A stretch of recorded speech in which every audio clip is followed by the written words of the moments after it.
उपासक किसी न किसी का आश्रय लेकर ही जीवन व्यतीत करता है। ध्यान से सुनिए, बिना आश्रय लिए जी नहीं सकता है, इसका स्वभाव है। स्त्री के आसक्त आश्रय या पुरुष शरीर के आसक्त आश्रय या अमुक नशे के या अमुक पदार्थ के या अमुक पदवी के या अपने शरीर के, कहीं ना कहीं एक आश्रय नहीं अनेक आश्रय लिए हैं। इसका स्वभाव है आश्रय लेना। देख लीजिए आप, इसका स्वभाव है आश्रय लेना। ये बिना आश्रय के एक क्षण नहीं रह सकता। जब उसको कोई आश्रय नजर नहीं आता है तो मृत्यु का आश्रय ले लेता है। मरना अच्छा है, मेरा कोई नहीं। पर वो रास्ता नहीं जानता कि अन्य आश्रय का त्याग करके एक महाआश्रय महाबल है, वो है श्री हरि। अगर इनका आश्रय ले ले तो अविनाशी का बच्चा अविनाशी पद में प्रतिष्ठित है, उसे ऐसा अनुभव हो जाए। किसी न किसी का आश्रय लेना जीव का स्वभाव है। ये बहुत धोखा है हमारे साथ। हम अपने शरीर का आश्रय ले लेते हैं, मन का आश्रय ले लेते हैं, बुद्धि का आश्रय ले लेते हैं, इंद्रियों का आश्रय। बाहर तो फैला हुआ है आश्रय, फैला हुआ है। मित्र का आश्रय, पति का आश्रय, पुत्र का आश्रय, धन का आश्रय, विद्या का आश्रय, क्या क्या। और हमें योगम युंजन मदाश्रय, केवल श्री भगवान का आश्रय लेना। ये साधारण बात नहीं है, कहने में तो आ गया, लेकिन ये साधारण बात नहीं है। फैल पर मन सिमटत नाही, इंद्रिन लेनी जीत। इंद्रियों ने हमें अपने अधीन कर लिया और मन अन्य आश्रय में इतना फैल गया है। एक एक वृत्ति देखो, सब वृत्ति आश्रित है किसी न किसी विषय, किसी न किसी व्यक्ति, स्थान। हम इसके बिना नहीं जी सकते, हम इसके बिना नहीं जी सकते। हमारा अस्तित्व क्या रह गया? लोग इतनी मूढ़ता में हैं कि वो समझते हैं शास्त्र की पराधीनता, ईश्वर की पराधीनता, गुरु की पराधीनता या वयोवृद्ध सदगुरुदेव के समान जो संत जन ज्ञानी जन हैं, इनकी पराधीनता नहीं, स्वतंत्रता ठीक है। तो आप देखो किसको आप स्वतंत्रता कह रहे हैं? इंद्रिय तुम्हें परास्त किए हैं, इंद्रियों की पराधीनता तुम अपनी स्वतंत्रता मानते हो। मन भोगों में मनन करके संकल्प करके घूम रहा है, इसे तुम स्वाधीनता मानते हो। छोटे छोटे विषय तुम्हें परास्त किए हैं, तुम मृत्यु के अधीन, काल के अधीन, विषय के अधीन, शरीर के अधीन, मन के अधीन, इंद्रियों के अधीन। तुम कह रहे हो हमको स्वतंत्रता प्रिय है। सबको स्वतंत्रता प्रिय अच्छा लगता है, स्वतंत्र होना अच्छा लगता है, पर इनकी परतंत्रता से हटो तब जानोगे स्वतंत्रता किसे कहते हैं। इनकी परतंत्रता से हटने के लिए ईश्वर की अधीनता, ईश्वर स्वरूप सदगुरुदेव की अधीनता अत्यंत आवश्यक है। यदि आपने भगवत प्रेमी महात्माओं की, शास्त्र की अधीनता स्वीकार नहीं की तो माया की अधीनता को जान ही नहीं पाओगे, क्योंकि इसका स्वभाव है अधीन हो जाना। ये किसी न किसी विषय, व्यक्ति, वस्तु, स्थान में अधीन हो जाता है। आज सुबह ही हरिराम व्यास जी की वाणी में कि यदि गुरुदेव भगवान की अवहेलना करके मनमानी साधना आचरण किया जाए तो हृदय का दाग नहीं जाता, हृदय का दोष नष्ट नहीं होता, अहम पुष्ट होता रहता है। और जो केवल सदगुरुदेव की अधीनता स्वीकार कर लेता है तो उसको विशेष साधना नहीं करनी पड़ती। जैसे दीपक से दीपक जल जाता है तो पहले वाले दीपक में कोई कमी नहीं हुई और दूसरे वाला दीपक पहले वाले दीपक की तरह ही प्रकाशित हो जाएगा। ऐसे ही सदगुरुदेव अपने हृदय का बोध, हृदय का प्रेम अधीन शिष्य के हृदय में प्रकाशित कर देते हैं। अधीन, जहां बिल्कुल कोई भी मान अभिमान की गंध नहीं रह जाती, अपने को कठपुतली की तरह उनके हाथ में समर्पित कर देता है। जैसे चाहो हे नाथ वैसे नचाओ, बस माया का नाचना बंद। हरि गुरु की आधीनता माया की आधीनता से मुक्त करके स्वतंत्र तुम्हें कर देगी, परम स्वतंत्र कर देगी। अगर आपने हरि गुरु शास्त्र इनकी आधीनता स्वीकार नहीं की तो तुम कभी स्वतंत्र नहीं हो सकते। मनमानी आचरण स्वतंत्रता नहीं होती, यही पराधीनता है। मन जो चाहता है तुमसे करा लेता है और तुम अपने को स्वतंत्र मान रहे हो। श्री भगवान कह रहे हैं जीव का स्वभाव है किसी न किसी के अधीन हो जाना। ये किसी न किसी शब्द को हटाओ, मदाश्रया, भगवान कह रहे केवल मेरे आश्रित हो जाओ। ये जो अधीनता है वो अपने अंशी को खोज रहा है, प्यार को खोज रहा है। हमारा प्रीतम कहां है? जो हमारे अंदर चाह है वो खोजता है गलत जगह, विषयों में, व्यक्तियों में, पद प्रतिष्ठा में, धन में, विद्या में खोजता है। शायद मेरे हृदय की तृप्ति का ये स्थान हो, पर ये खोज बहुत समय से चल रही हो, अभी तक विश्राम नहीं मिला, मतलब हमारा रास्ता गलत है। हमें प्रभु के सन्मुख होना है और संसार की तरफ पीठ करना है। प्रभु के सन्मुख, अभी हम प्रभु की तरफ पीठ किए हुए हैं और संसार की तरफ खोज कर रहे हैं। अभी हम बाहर भटक रहे हैं। लौटो, अपने अंशी की तरफ लौटो। जब तक आपके लक्ष्य में आपके आराध्य देव नहीं होंगे, तब तक तुम चाह करके भी बिना संबंध जोड़े नहीं रह सकते।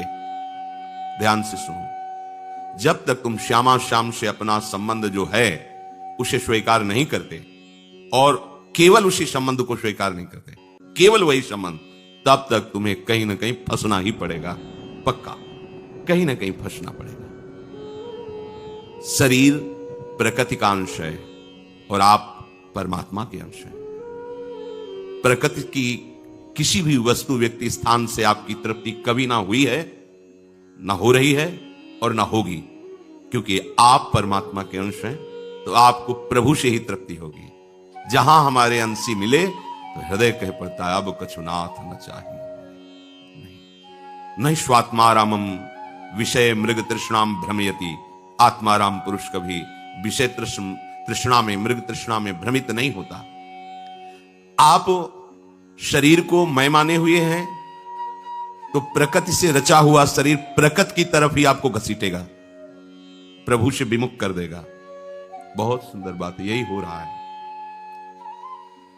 फिर वो मानने लगता है ये कि मेरे शरीर की मनचाही भोग सामग्री मिले, यही भगवत आराधना का फल है, यही साधना का फल है। बस मेरे को जो चाहिए वो मिलता रहे, मेरे को, मेरी इंद्रियों को, मेरे मन को, मेरे शरीर को। भूल गया उसे क्या चाहिए। वो दूसरों की चाह को अपनी चाह मान लिया। प्रकृति के बने हुए शरीर से, प्रकृति के अंतःकरण से, प्रकृति के आकर्षण को अपना आकर्षण मान लिया। मुझे ये चाहिए नहीं। सच्ची मानिए, यही फंसा हुआ, यही जड़ चेतन की ग्रंथि है। अपने को प्रकृति का मान करके, अर्थात शरीर मान करके, और शरीर की आवश्यकताओं की पूर्ति को अपनी चाह मान करके हम पूरा का पूरा जन्म नष्ट कर देते हैं। अंदर से ही रहता है कि अगर मेरी चाही वस्तुएं मिलने लगे, चाहे भोग मिलने लगे, तो मैं निहाल हो जाऊंगा। आप विश्वास कीजिए, जो आप चाह रहे हैं वो किसी को सब कुछ प्राप्त है, लेकिन वो आपसे ज्यादा जल रहा है, क्योंकि उसकी और बड़ी चाह हो गई है। जिसको आप देखकर आकर्षित हो रहे हो, उसी वस्तु को भोगने वाला किसी और वस्तु की तरफ देख रहा है, क्योंकि वहां उसको तृप्ति ही नहीं मिली, क्योंकि है ही नहीं। इसलिए इस रहस्य को भगवान जानते हैं और भगवान आदेश कर रहे हैं, यदि आप शांति चाहते हो, आनंद चाहते हो, सुख चाहते हो, दुख से बचना चाहते हो, तो मदाश्रया। ये बड़े प्रेम की बात है। आप भगवान के आश्रित हो जाएंगे तो कुछ बढ़ थोड़ी जाएगा भगवान का, कि भगवान चाह करके करेंगे तुम मुझे प्रणाम करो, मेरा गुणगान करो।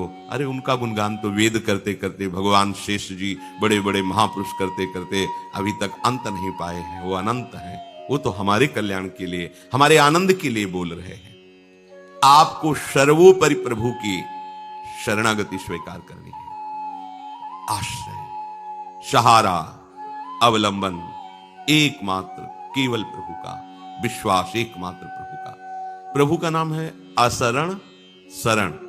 पहले असरण हो, कोई तुम्हारा नहीं है रक्षा करने वाला, कोई तुम्हारी चाहत को पूर्ण कर सके ऐसा त्रिभुवन में न वस्तु है, न व्यक्ति है, न स्थान है, न पद प्रतिष्ठा है।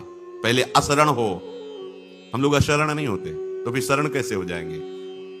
श्री हरिराम व्यास जी कहते हैं, असरण शरण श्याम जू को बानो, असरण शरण श्याम जू को बानो, बड़ो विरद पतितल को पावन, ये भक्त निहाथ बिकानो,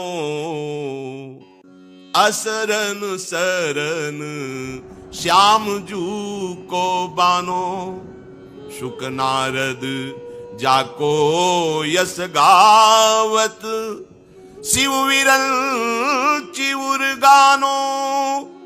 हित ही को हित मानत नागर, गनत नरंक नरानो। असरन सरन श्याम जू को बानो। दया सिंधु दीनन को बांधव, प्रगट भागोत कहानो। रजधानी श्री वृंदावन जाको, लोक चतुर्दश थानो। ऐसे ठाकुर को हो सेवक, कैसे और ही मानो। व्यास कलंक लगे तो जननी, जो न पितही पहचानो। असरन सरन श्याम जू को बानो। हरिराम व्यास जी कह रहे हैं, जो अशरण हो गया वो फिर प्रभु की शरण होता है। अशरण, कोई भरोसा नहीं, कोई सहारा नहीं, किसी पर विश्वास नहीं। पाए जान जगत में सब जन, कपटी कुटिल कलयुगी टंचो। मणिगण पुंज ब्रजपति छाणत, हित हरिवंश कर गही कंचु। ये जगत का आश्रय कांच का आश्रय है, प्रभु का आश्रय मणिगण पुंज है, आनंद समुद्र है। पहले तो अशरण होना, हाथ तभी दोनों उठते हैं जब कुछ पकड़े नहीं रहते, कोई बल नहीं होता, तब ये जो मुद्रा है आत्मसमर्पण मुद्रा है। लोक में भी पता है, कोई भी जब ऐसे कर देता है तो इसका मतलब होता है अब ये पूर्ण रूप से असमर्थ हो गया है, तब ऐसे होता है। घुटने टेक कर ऐसे कर देने का मतलब है खत्म, अस्तित्व खत्म। अस्तित्व मिटाना भक्ति में यही साधना का फल है। तो देखो, हम आश्रय लिए हुए हैं बहुत जनों का, इसलिए हमारी शरणागति पूर्ण नहीं हो रही है। कोई आश्रय नहीं, अंदर से देखो, ये कोई आश्रय जो पकड़ो छोड़ो, ये आपने पकड़ा है, आपको छोड़ना पड़ेगा। ये सोचो कि कोई आशीर्वाद दे देगा तो छूट जाएगा, नहीं। आपने पकड़ा है, सत्संग से आपको बल मिलेगा, छोड़ना आपको होगा। जो किसी का भी आश्रय नहीं लेकर प्रभु की तरफ चल पड़ता है, प्रभु उसके हाथ में अपने को दे देते हैं, बिकानो, बिक जाते हैं। वो इतने महाप्रेमी हैं। बड़ो वीरद, इनका बहुत बड़ा प्रण है ये, कि जो अन्य आश्रयों का त्याग कर इनकी शरण में आ जाता, चाहे जितना बड़ा पापी क्यों न हो, हिंसक हो, पातकी हो, शास्त्रद्रोही, कैसा भी अपराधी हो, भगवान का प्रण है कि उसे पावन कर देते हैं, उसे महात्मा बना देते हैं, और ऐसा उसके पीछे पीछे डोलने लगते हैं, ऐसा बना देते हैं। ये हमारे प्रभु का स्वभाव और प्रभाव है। जो जान गया उसको फिर और कुछ सुहाता नहीं। एक बार श्री स्वामी अखंडानंद जी ने पूज्य श्री भाई जी से कहा, बड़ी प्रसन्न मुद्रा में भाई जी विराजमान थे, कहा, भाई जी आप कोई अपने मन की एक बात कह दो। भाई जी थोड़ी देर चुप रहे और कहा, उमा राम स्वभाव जहि जाना, ताहि भजन तजि भावना। और बस आंसू चलने लगे। भगवान शिव उमा से कह रहे हैं कि हे उमा, जिसने भगवान श्री हरि का स्वभाव जान लिया वो भजन किए बिना रह ही नहीं सकता। उमा राम स्वभाव जहि जाना, ताहि भजन तजि भावना। बड़ो विरद पतितन को पावन, भक्तन हाथ बिकानो। वो आश्चर्य की बात है, अनंत शक्तियों का स्वामी भक्तों के हाथ में बिक जाता है। बिका हुआ जैसा चाहे वैसा करवावे। तो भक्त तभी हुआ जब कोई चाह नहीं रह गई, तभी हरि बिक गए।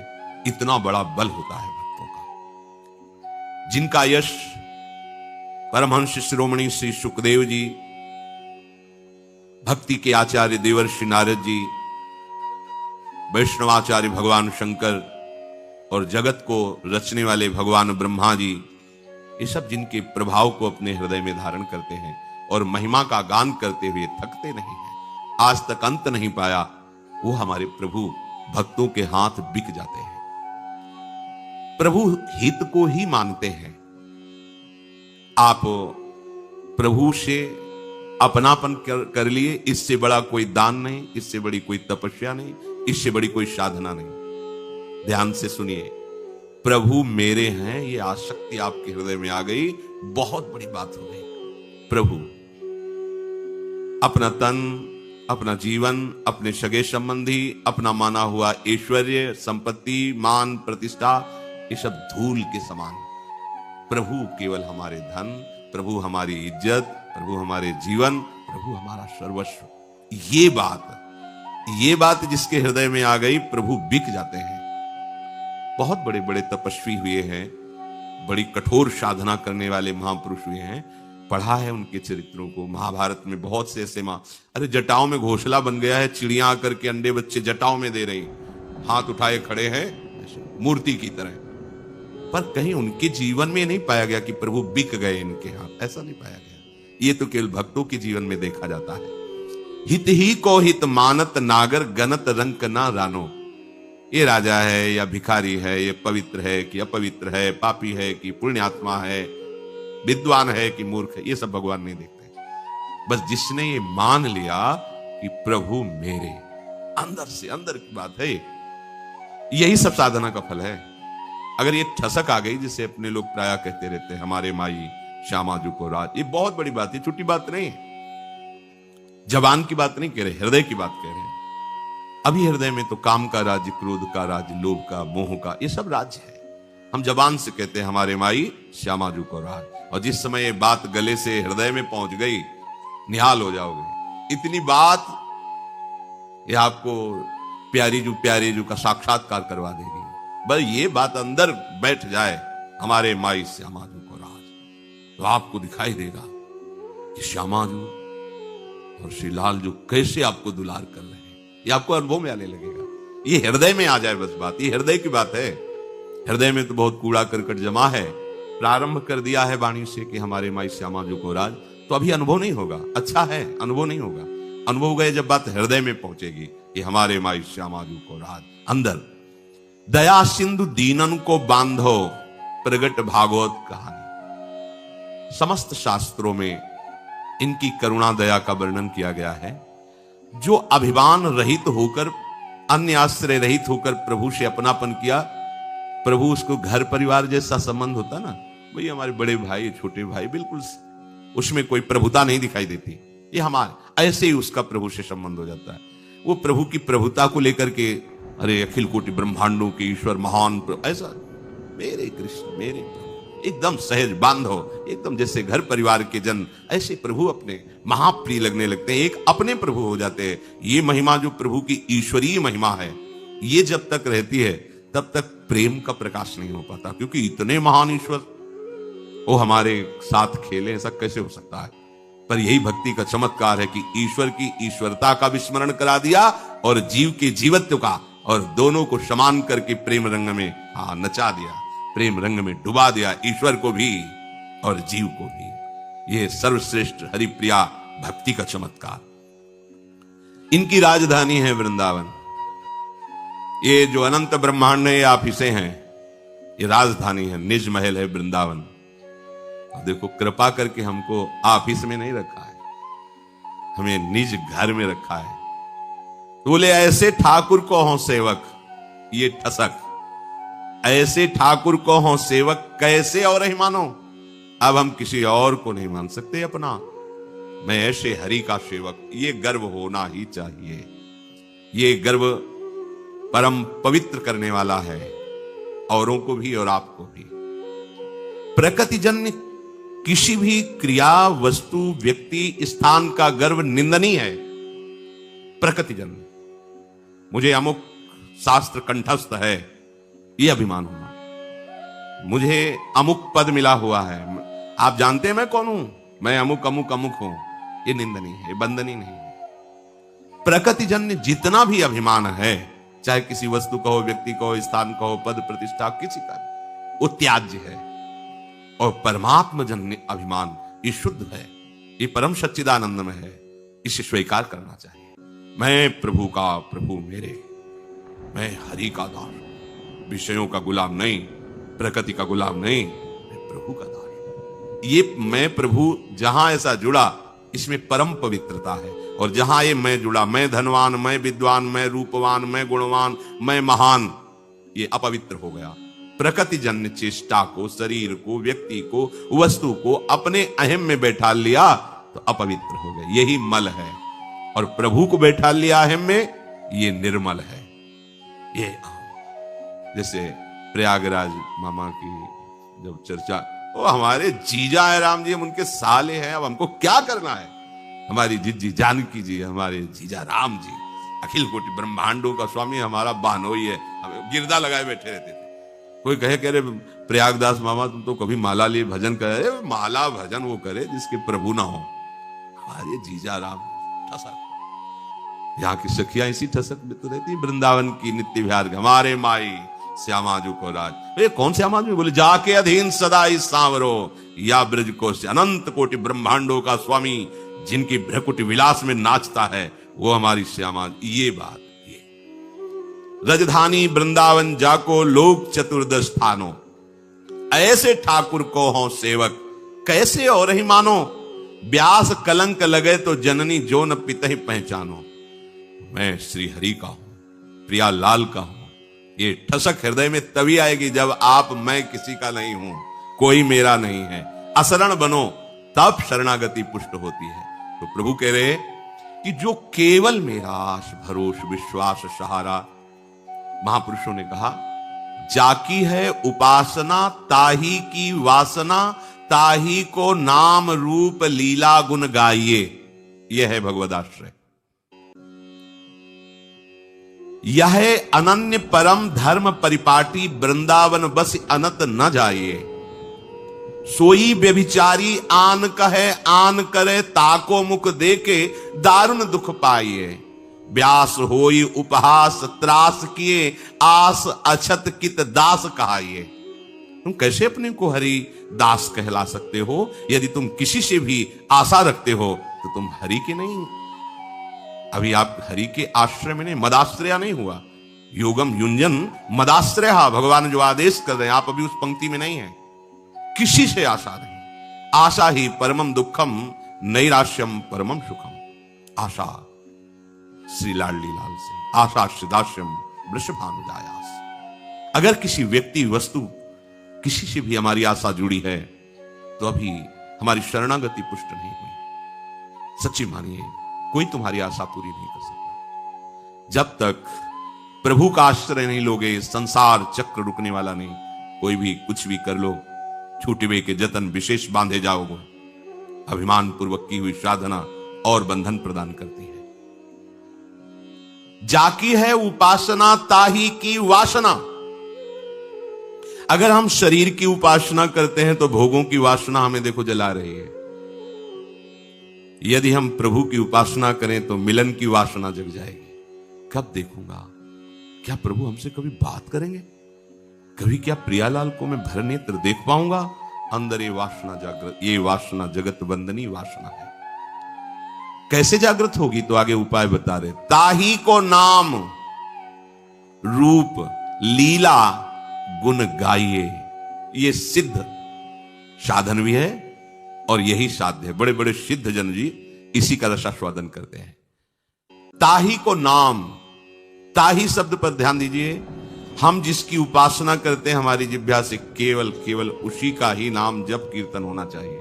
जैसे हम वृंदावनवासी युगल उपासी श्यामा श्याम के, तो बस हमारी जिह्वा अनन्य हो जाए।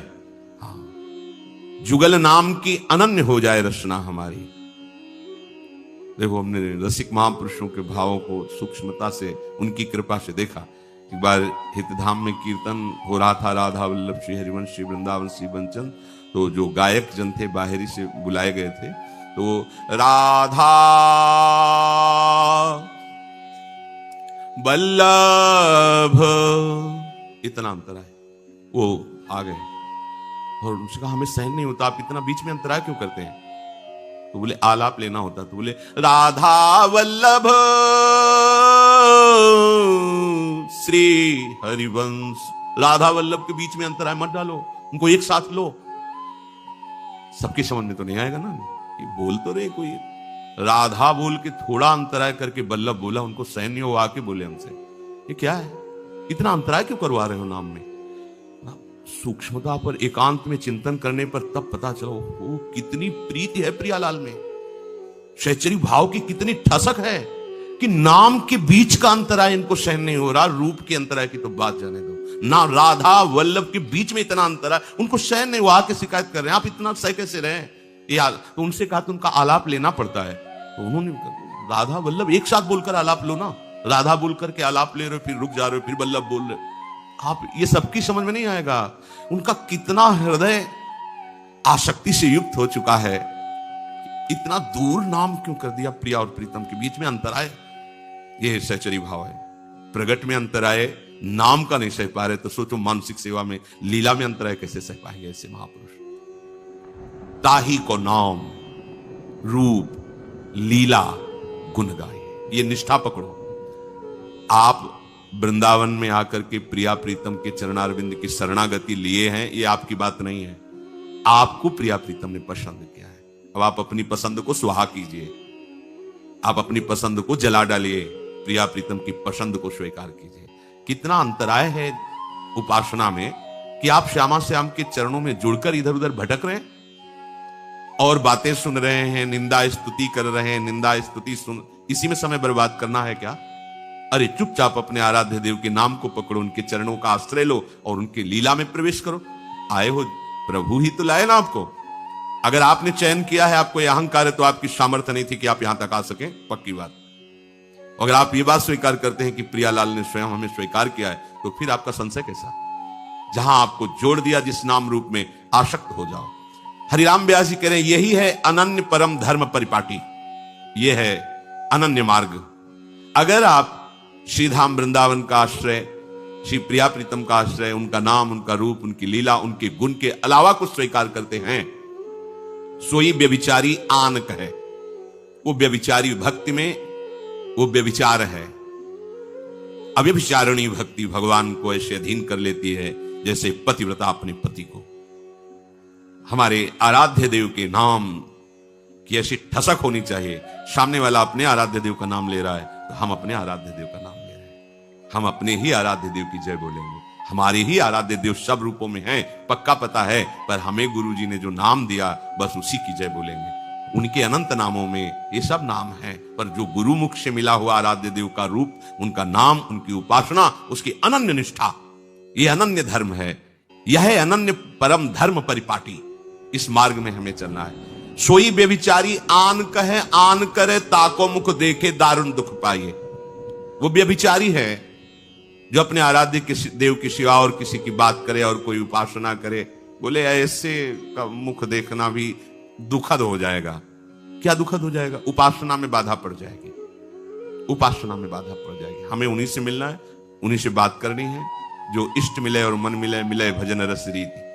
रसिक मंडली में या तन को नी के ढंग लगाओ, दंपति यश गाओ, हर्षाओ हित सो रीझ रिझाओ। बात समझो। हरिराम व्यास जी कह रहे, व्यास होई उपहास, चाहे जो कुछ कर लो, यदि रसिक अनन्यों की परिपाटी मार्ग में नहीं चले तो उपहास ही होगा। हृदय का दाग नहीं जाएगा, अहंकार नहीं मिटेगा, चाहे कुछ भी करके देख लो, उपहास ही होगा। जैसे सेवक जी कह रहे, गुरु सेवा तज करे जबान, या है अधर्म या है सबहान कान नरस कर में। अगर गुरु आज्ञा का उल्लंघन करके मनमानी आचरण कर रहे हो तो चाहे जितनी बड़ी साधना का अनुष्ठान कर लो, वो अधर्म ही होगा। वो रसिकों की सभा में तुम्हें बैठने को नहीं मिलेगा। यह है अधर्म, यह है सबहान कान नरस कर में रहे।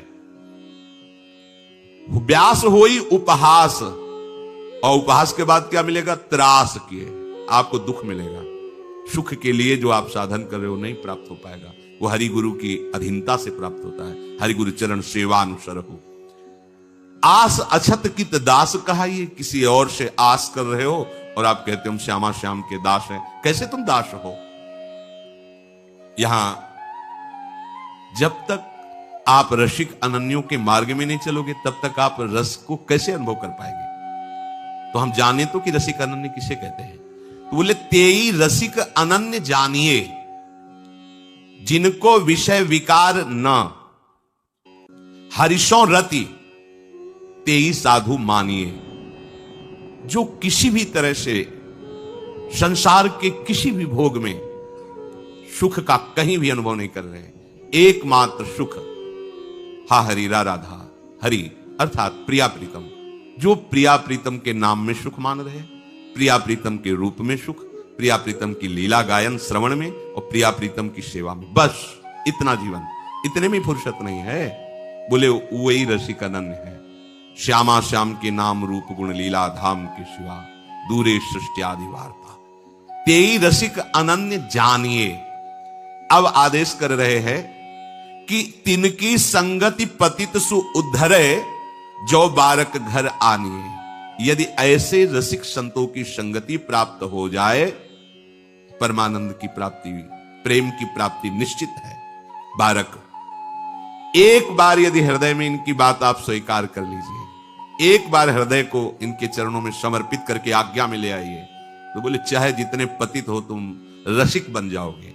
तिनकी संगति पतित सु उद्धरे, जो बारक, बारक एक बार उनको हृदय रूपी घर में आप लाइए तो तिनके चरणोदक सो अपने नख सिख गातिन सानवे। ऐसे रसिक संत महापुरुषों का चरणोदक पान करे, माथे पे धारण करे। तिनकी पावन जूठन जेवत तबही हरि ही आनिए। ऐसे रसिक महापुरुषों का उच्छिष्ट पाने से इतना हृदय द्रवित हो जाता है कि हरि उस हृदय में खेलने लगते हैं। तिनके बचन श्रवण सुनिति छिन मन संदेह भानिवे।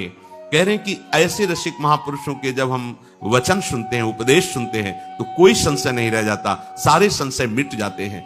तिनकी जीवन धन वृंदावन जीवत मरत बखानिए। ऐसे रसिक महापुरुषों का जीवन वृंदावन और मरण भी वृंदावन। तो ऐसे रसिक महापुरुषों का आश्रय लेने वाले का भी जीवन वृंदावन बन जाता है और विश्राम भूमि भी वृंदावन बन जाती है। व्यास राधिका रवन भवन बिनु तेई क्यों पहचानिए। जब तक वृंदावन से परिचय नहीं हुआ तो रसिकों से परिचय नहीं होगा, और रसिकों से परिचय नहीं हुआ तो वृंदावन के चिदानंद रूप का परिचय नहीं होगा। नयन छत दिशत नहीं, यह माया कर रूप। तो श्री भगवान कह रहे हैं, संसार का कहीं किसी भी तरह का सहारा, भरोसा, आश्रय, आशा आपके हृदय में ना रह जाए।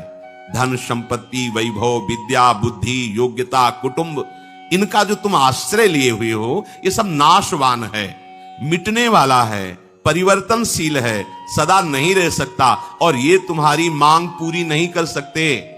कौन? संसार की संपत्ति, धन, वैभव, विद्या, बुद्धि, योग्यता, कुटुंब, ये तुम्हारी मान्यता जो बैठ गई कि इनसे हमें सुख मिलता है, ये तुम्हें सुख प्रदान नहीं कर सकते। इसलिए जो इनका आश्रय लिए हुए है वो दुख निवृत्त नहीं कर सकता।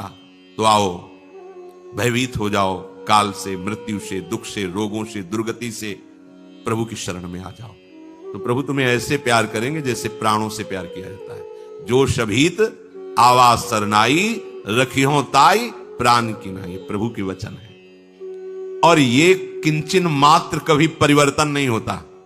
ये कोई प्रकृति का आश्रय नहीं है, परमात्मा का आश्रय, प्रभु का आश्रय।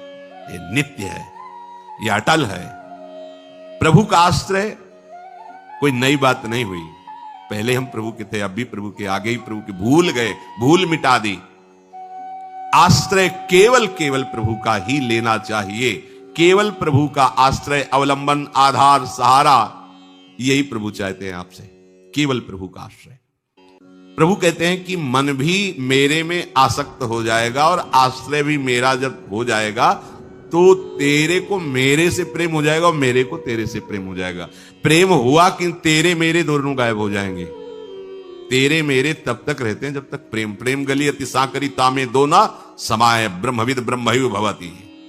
अब वो अभेद भगवत स्वरूप होकर भगवत प्रेम में मत वाला मैं भगवत प्रेमी हूं, इसका भी विस्मरण हो गया, लय हो गया। प्रत्येक विधान में प्रसन्न रहो। तुम्हारे मन के विरुद्ध जब प्रभु विधान भेजे तो नाच पड़ो कि वो कितना दुलार करते हैं, प्रभु मेरा कितना ख्याल रखते हैं कि मेरी सम्मति के बिना, मेरी चाह के बिना उन्होंने विधान किया, बड़ा मंगल ही होगा। क्योंकि हमारी चाह में धोखा है, लेकिन प्रभु का विधान मंगल होगा। उपासक नाच पड़ता है, बड़े कृपाल हो। नामदेव जी की कुटिया में आग लग गई। कुछ लोगों ने झुलसते हुए कंबल ये आदि बाहर रखे, बड़ा कष्ट से कर अग्नि में प्रवेश करके बचा के सामग्री निकाली। जब नामदेव जी आए तो नाच पड़े, ओ मेरे घर प्रभु पधारे अग्नि रूप से। और उन लोगों की तरफ तुमने स्वागत करना चाहिए अतिथि का, तुम तो निकाल लिए सब सामग्री ओ प्रभु आए, नाच रहे। लोग उनका बावरे हो गए, इतनी मेहनत से निकाला, सब आग में फिर चलो भोगने दो इनको। ऐसे प्रभु के विधान में नाच पड़ना, वो विधान कैसा है?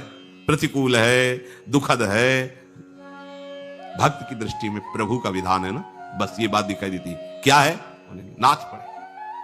ठंडी का समय, तो रात्रि में उसी जो कुटिया थी उसी की राख में से लेट गए, शांत हो गई थी, लेट गए। थोड़ी देर में शरीर कांपने लगा, विठ्ठल विठ्ठल विठ्ठल विठ्ठल नाम चल रहा है। ऊपर से ठाकुर जी ने अपनी शयन वाली पोशाक उठा दी और वो सो गए। सुंदर ऐसे विश्व ब्रह्मांड के सुगंधित पत्ते, तृण, पराग से युक्त। गरुड़ जी को सेकंड में सारी व्यवस्था करनी। भगवत पार्षद श्री लाल महाराज अपने हाथ से कुटिया से, सुबह हुआ किलोमीटरों तक सुगंध फैल रही थी, ऐसा आकर्षण, सब लोग खींचे, ओ ये तो इनकी कुटिया। नामदेव जी से कहा, हमें क्या पता था कि तुम्हारे पास ऐसे चतुर कारीगर हैं, रातों रात ऐसी कुटिया का निर्माण सुंदर हो गया। सुनो, हम भी बनवाना चाहते हैं। सब बोले हम भी बना। बोले हाँ। बोले कितना रुपया लगता है? बोले फ्री। अरे बोले तब तो पूरा गांव बनवा लेगा। बोले हाँ, पूरे गांव में आग लगाओ पूरे गांव में आग लगाओ, किसी के अब कुछ नहीं बचना चाहिए, हम बुला लेंगे अपने कारीगर को। आग कौन लगाएगा? बस यही नहीं हो पाया, यही नहीं हो पाता। भक्त ही ऐसा कर सकता है। नाच पड़े अग्नि को देखकर, मेरे प्रभु आए, देखो उनका कितना मंगल विधान, क्योंकि उनको पता है मेरे प्रभु मुझे प्यार करते हैं। कोई है विधान ऐसा। अतः किसी भी वस्तु, व्यक्ति, परिस्थिति आदि का किंचन मात्र सहारा नहीं होना चाहिए। ये बड़ी बातें हैं परमार्थ की। अभी सब उल्टा है। अगर प्रभु का सहारा हम लिए हैं, भजन कर रहे, तो हमें मनोनुकूल वस्तु मिले, व्यक्ति मिले, परिस्थिति मिले, पूजा प्रतिष्ठा मिले, जय हो। और अगर इसके विपरीत हुआ तो आंखें चढ़ जाती हैं, प्रभु की तरफ देखने लगते हैं कि सालों से आरती घुमा रहे हैं और फिर भी हमारी निंदा हो रही, लोग हमारा अपमान कर रहे हैं। प्रभु ऐसा कैसे? ये शरणागति नहीं है, ये आश्रय नहीं है। योगम युंजन, प्रभु के साथ अखंड संबंध को योगम युंजन कहते हैं। पहले बताया मदाश्रया, मेरे आश्रित हो जाओ, तो तुम्हारा जो अखंड संबंध है वो जागृत हो जाएगा। है उस संबंध को जो स्वीकार कर लेता है, उसकी पहचान ये होती कि वो सिद्धि असिद्धि में समान रहता है। ये बड़े काम की बात है, इस पर ध्यान दीजिए। वो पूर्णता अपूर्णता में, सिद्धि असिद्धि में वो समान रहता है, क्योंकि उसको परम लाभ संबंध से है, साधना की सिद्धि असिद्धि से नहीं। अभी झूम पड़ोगे, बात अगर हृदय में पहुंच जाए, कान में तो पहुंच गई है, हृदय जलेगा जब तक कि हृदय में नहीं जाएगी। ये बात हृदय में पहुंच जाए। हमारा संबंध श्यामा श्याम से है, इसमें कभी घाटा नहीं पड़ता है, और अंतिम संबंध ही काम आता है। दुर्गति या सदगति संबंध से होती है। संसार का संबंध, रिश्ते नातेदारों का संबंध स्वीकार किया तो अंतिम समय कर लो साधन, लेकिन अंतिम समय वही फाइनल में तुम्हारे सामने होगा जहां संबंध होगा। साधन भजन बहुत बढ़िया कर रहे थे भरत जी, संबंध स्वीकार कर लिया हिरण से, सब संबंधों का त्याग किया, हिरण से संबंध स्वीकार किया, तो अगला जन्म हिरण का हुआ। संबंध, इस तुरंत इसी के बाद शब्द लिखा है कि जो इस संबंध को स्वीकार कर लेता है वो सिद्धि असिद्धि में सम रहता है, क्योंकि हमको इससे लेना देना रहेगा। तभी अभिमान नहीं होता, तभी दृढ़ भरोसा रहता है, क्योंकि उसको भरोसा साधना का नहीं है। साधन ठीक सिद्ध तो बढ़िया, नहीं पूर्ण तो बढ़िया, तो काम कैसे बनेगा? श्यामा श्याम से श्यामा श्याम, वो उनकी कृपा की बाट जो होता है, और जो कृपा की बाट जो होता रहता है उससे कोई परास्त कर सके, ऐसा कैसे हो सकता है?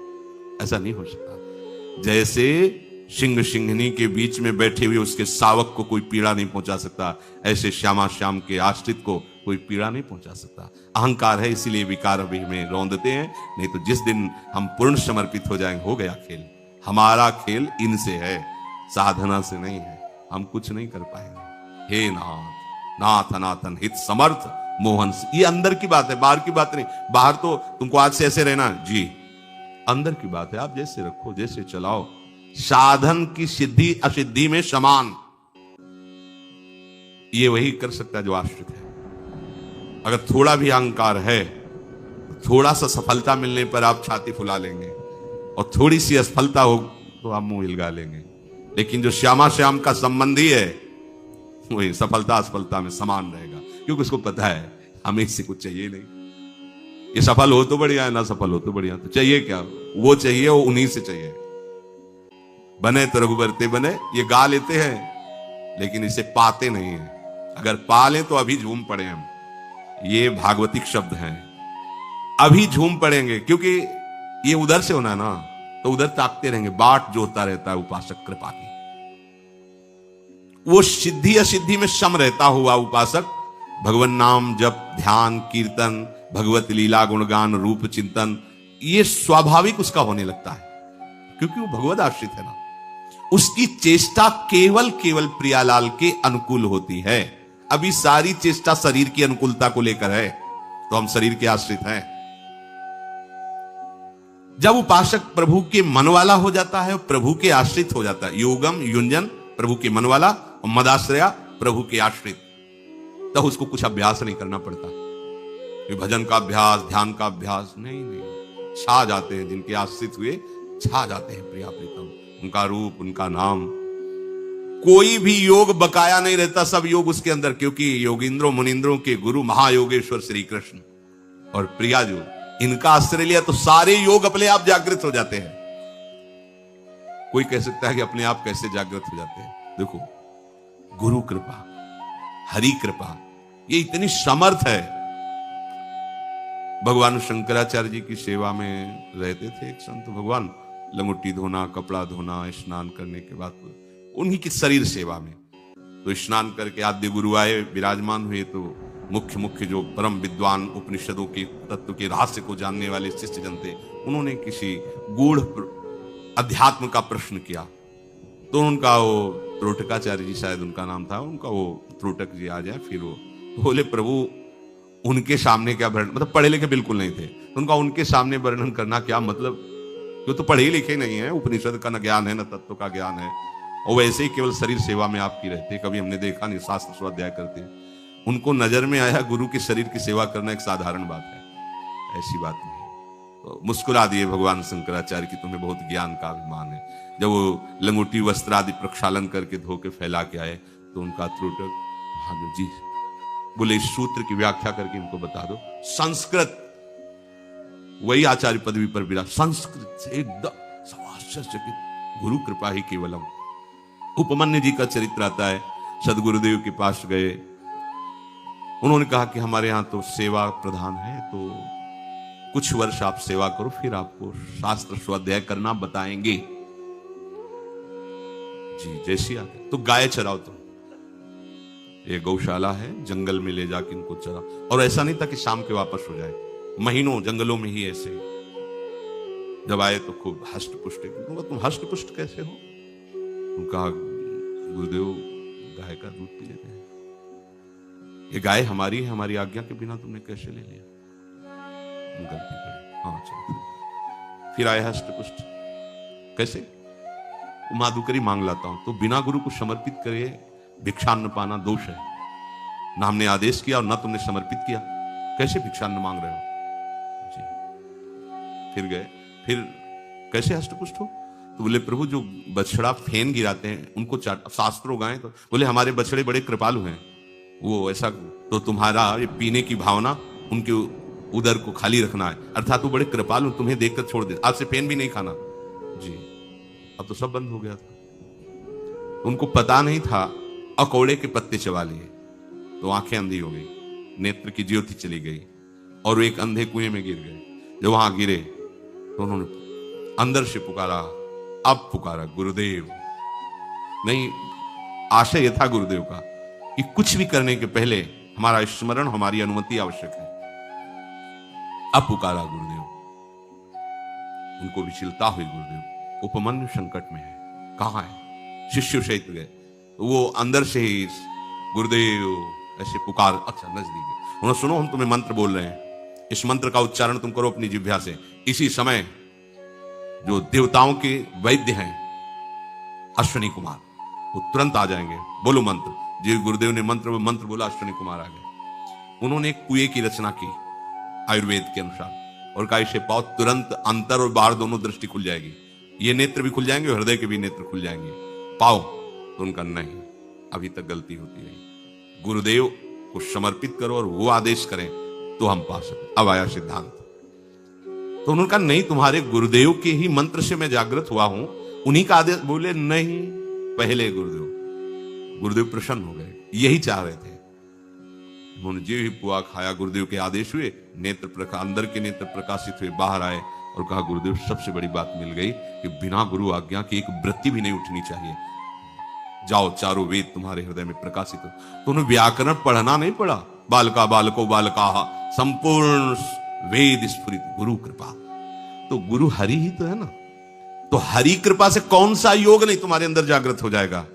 वो तो महायोग योगेश्वर श्री कृष्ण है। जो भगवद आश्रित हो गया, जिसका मन प्रभु के चरणों में समर्पित हो गया, सारे योग जागृत हो जाते हैं। असंशयम समग्रम माम, प्रभु कह रहे हैं जो मेरे आश्रित हो गया, मेरे मन वाला हो गया, वो मुझे समग्र रूप से जान लेता है। सगुण निर्गुण साकार निराकार अवतार अवतारी, वो सब जान जाता है रात से। अभी एक दिन एकांतिक में एक ने प्रश्न किया था कि वो हमारे पूज्य जन जो है वो कहते हैं कि मूर्ति पूजा की निंदा करते हैं, साकार भगवान की निंदा करते हैं, उनके नाम रूप की निंदा करते हैं, और वो कहते हैं भगवान तो निराकार है। तो आपका क्या इसमें राय है? तो हमने ज्यादा हम पढ़े लिखे नहीं, तो हम कहा ना उनकी साकार में स्थिति ना निराकार में स्थिति, अगर आप हमसे पूछते तो उनकी बेकार स्थिति है। भैया किसी एक पक्ष को जान लोगे तो वही सर्वत्र विराजमान है। हम भगवान को छोड़े पहले अपनी तरफ आवे। हमारा स्वरूप निराकार है, ये हमारा स्वरूप थोड़ी आकार। हमारा क्या स्वरूप है? जो हम मान लेते हैं वही हमारा स्वरूप है। हिरण माना हिरण बन गए, सुअर माना सुअर बन गए, मनुष्य माना मनुष्य बन गए। जो हम चिंतन करते हैं वही हम अपने स्वरूप को देखते हैं। वस्तुतः हमारा स्वरूप ये सब नहीं है, कोई रूप नहीं है हमारा, कोई रूप नहीं। जो हमारा मैं है वो कोई रूप नहीं है, वो अरूप है। हम जिस रूप का आरोप करते हैं, भावना करते हैं, वही हमारा रूप हो जाता है। पुरंजन स्त्री का चिंतन किया तो अगले जन्म स्त्री, पहले पुरुष था फिर स्त्री बन गया। स्वरूप में तो कोई अंतर नहीं हुआ ना। तुम जैसी भावना करते जा रहे हो वैसा आप बदलते जा रहे हो। भावना बदल रही न कि आप बदल रहे हो। आपकी भावना बदली तो आपने अपने को स्त्री रूप में देखा, आप स्त्री मान लिए, पुरुष रूप में देखा, पुरुष मान लिए, पर आप ना स्त्री है न पुरुष है। आपका जो स्वरूप है वो न सूक्ष्मदर्शी से देखा जा सकता है। कांच के शीशे में बंद कर दो, जब वो आपका स्वरूप अंतर ध्यान होगा तो ऐसा नहीं दिखाई देगा कि ये जा रहा है, निकल गया। ये जो जिससे कहे कि शीशा चटक जाएगा, नहीं, वो कोई प्राकृतिक वस्तु थोड़ी है कि शीशा भेदेगा तो चटक जाएगा। वो शीशे की भी आत्मा है, वो शीशा भी जो है उसी की आत्मा है, वो लीन हो जाएगा, उसका कोई रूप नहीं। अगर वायु निकलेगी तो चटक जाएगा, पर वो वायु नहीं है, वो नहीं, वो है, वो सबसे परे है, वो सब में भरे है, सब में भरे है, वो सबसे परे है। ये पहली वही समझ सकता है जो समग्र रूप को जान गया है। देखो भगवत ऋषि जी ने इस झगड़े को कहा है, ये जो झगड़ा करते ना परमात्मा निराकार है, बोले नहीं साकार है, तो वो कह रहे हैं कि जाको जैसी लखी परी तैसी गावे सोई, बीथी भगवत मिलन की निश्चय एक न होई, निश्चय एक न होई, कहें सब पृथक हमारी, श्रुति समृति भागवत साखी गीता दे भारी, भूपति श्रवण समान लखे निज पर जाता को, जाको जैसो भाव सपोषे तैसो ताको, तो हाथी देखो आंधरनी निज मन के अनुमान, कान पूछ पद पीठ गही करो सवन परमान, करो सवन परमान बिटोरा सूप पाट तर, झगरे संत महंत निगम आगम पुराणवर, भगवत रसिक अनन्य दृष्टिवर की जय साथी, जिन देखो गुण रूप अंग ही में हरिहाथी। भगवत रसिक जी कह रहे, श्री हरि के पहुंचने का जिसने जैसा भाव किया वैसा ही मेरे हरि ने उसे अनुभव कराया। गोस्वामी जी लिख रहे, जाकी रही भावना जैसी प्रभु मूर्ति देखी तिन तैसी। पर निंदा करने का अधिकार तुम्हें कहां से मिल गया? अगर तुम निराकार के उपासक हो तो पहली बात तो समझ लो कि उपासना साकार की होती है। उपासन जो अपने आराध्य देव के समीप रहता है, निराकार एक भाव है उपासना में। उसकी आरती पूजा, गीत गाना, नाचना, प्रणाम, नमस्कार, ये सब नहीं है। वो अंतर्यामी तत्व सर्वत्र विराजमान है, अनुभव और मोक्ष।